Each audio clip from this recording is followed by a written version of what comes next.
Hello, everyone, and welcome back to the Russ Room. Hey, y'all. So, as y'all can see by the title, we're going to be talking about some family business, but not drama. We don't do drama over here. We just share stories and encourage people, okay? So, I just wanted to say a little spiel of appreciation for my family and give you guys a little encouragement when it comes to y'all family and stuff like that. So here's my little spiel on family. So while I was in the hospital having my son, my second child, I had a realization, an epiphany while I was in the hospital. And I realized that that my husband's side of the family is very supportive. They do their best to show up whenever they can and try to help us in whatever area of life that we need help in, whether it be advice in our marriage, help with the kids, just getting things for the kids, like little fun activities. Like they got Luna some coloring stuff and some socks and just stuff that she likes. And I was just very appreciative, and I was just like, wow, like I love that for me. I feel very blessed to have in-laws that are so giving and loving and caring and kind and considerate. And when I was in the hospital, it just made me realize that more and more. Like his parents came to see me multiple times while I was in the hospital. They also watched my daughter while I was in the hospital because I was in and out of the hospital for like a week or two. They took her to school, like they just made sure she was okay. And I truly appreciate them for that because they didn't have to do that. They are like up in age, so they get tired easily, stuff like that. And, they go out of their way to make sure that we are good. And I truly appreciate that. Now, let's go to my side of the family.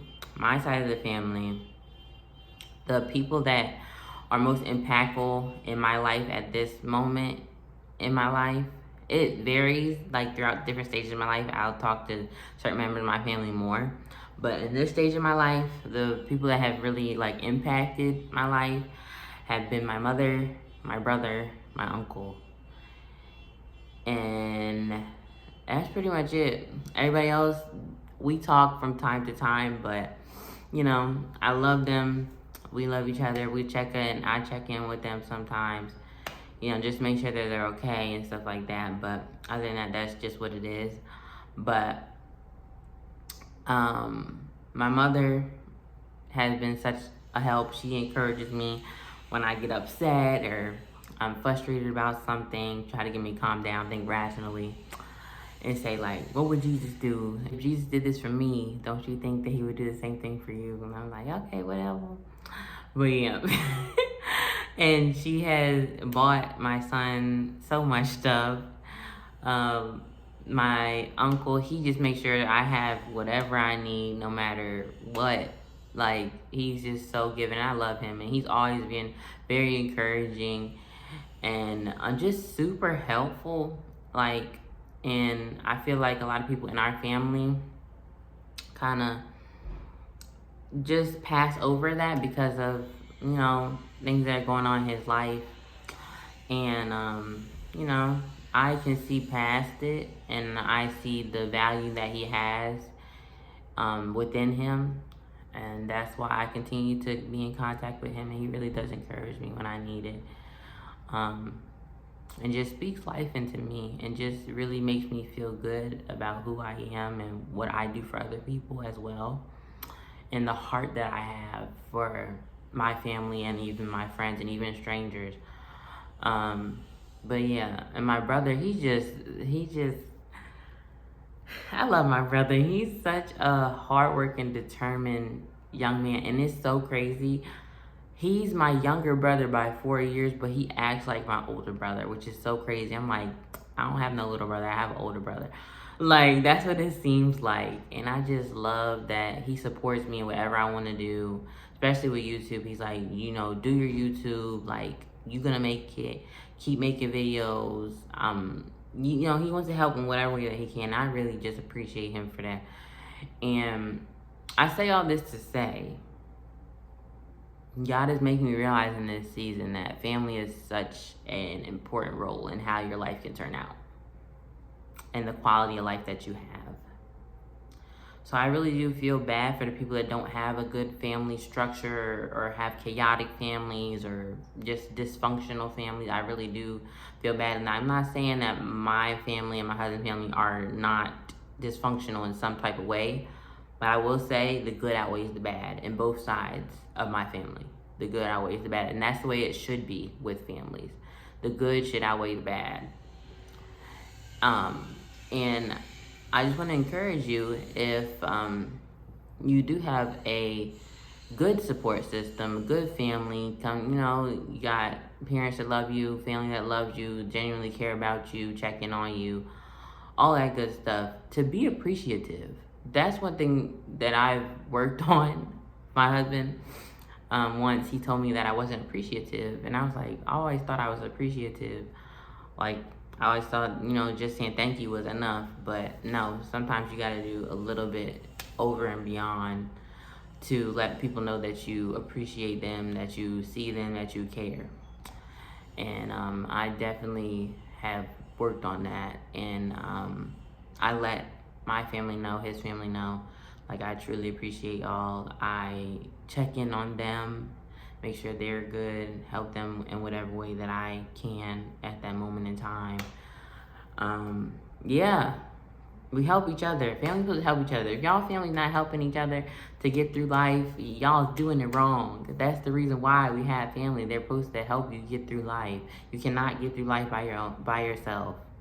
You cannot do it alone. Nobody can do life alone. Nobody. Not even Jesus did life alone. He had his Father in heaven. And then he had disciples that walked with him. I'm pretty sure he could have been fine without the disciples, but he wouldn't have been fine without God. And it wouldn't have been as great of a story without the people that he was surrounded by. And that has a big impact on people's lives. We have to really realize that our lives are not about us. It's really about the impact that we can make on others and the impact that people make on us that make our lives so beautiful and complex. And even for the people in bad families, you being able to get out of that, if you see fit to do that, or even if you see fit to still deal with them but from a distance, that it shows who you are as a person, your growth and your development and your mindset. I would never tell anybody to totally disconnect from a family member unless there's some type of abuse going on. That means verbal, mental, physical, whatever. If it's like abusive and you literally cannot take it, then I would say, like, cut them off until they show otherwise, that they've changed or whatever. People do change. I know some people don't think that, but people do change. So, yeah, unless it's like extreme circumstances, people are difficult. Some people are just difficult.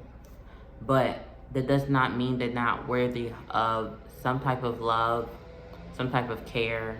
I'm not saying that you have to be all up in their face, but at least check in on them. Check in on them. Don't let them fall to the wayside because they're difficult to deal with. That's not what God did. That's not what we should be doing. He didn't tell the difficult people that he came across that he can't help them, or he don't want to talk to them, or he don't want to do a miracle in their life, or he can't listen to them. He never did that. And we shouldn't be operating like that with people in our lives either that are difficult. We should be loving them. We should be praying for them. One of the most important things is we should be praying for them. And, if you can, you don't have to integrate yourself into their life, but you can at least check up on them. That's the least you can do. But if you feel pulled or led and you feel strong enough to go in and deal with them and try your best to help bring them out of their mess that they are in, or out of their ways that are not as great, or you have a high tolerance for people like that, I would say do it. Because nobody wants to feel alone. Nobody wants to feel alone. Nobody wants to be alone. So, yeah. Family's important. Love on your family. The people that are good, appreciate them. The people that are not so great to be around, love them from a distance, or pray for them. Or do little interactions just to let them know that, you know, they're not alone. But if it's extreme situations, and I mean extreme,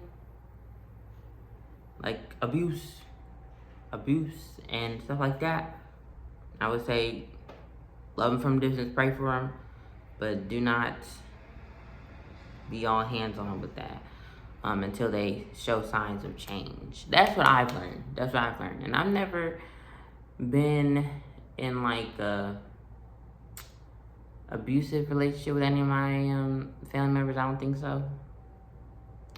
But I have seen how other people that I've been in contact with have dealt with that and how they get through it and stuff like that. So that's where that advice comes from.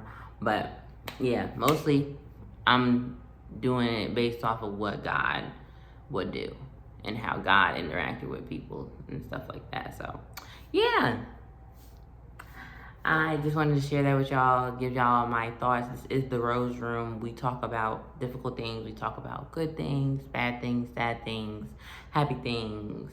We talk about growth. We talk about encouragement. We talk about everything, okay? Everything. But yeah, that's the end of this video. I love y'all. I appreciate everyone that is subscribing and watching my videos. I really do appreciate y'all. I thank y'all for all the love and support, and more videos to come. Peace. We are leaving the Rose Room.